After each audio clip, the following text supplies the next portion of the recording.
When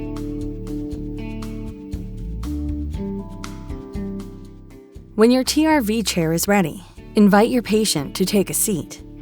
Instruct them to hold on to the steel grips. The lower part of the patient's legs must be held inside the seat cavity to allow the chair to spin 360 degrees.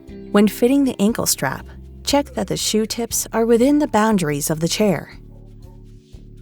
Strap the harness securely in front of the patient.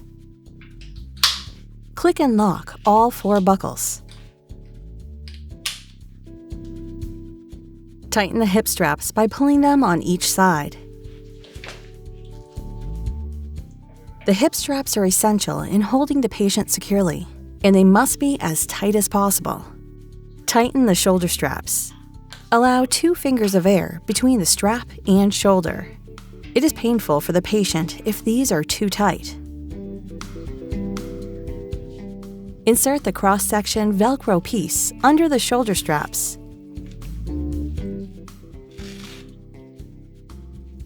Fasten it to keep the shoulder straps in place. The leg strap should be as tight as possible. Now tighten the arm supports firmly on both sides. Pull the knob on the back to release, move, and lock the arm supports in place.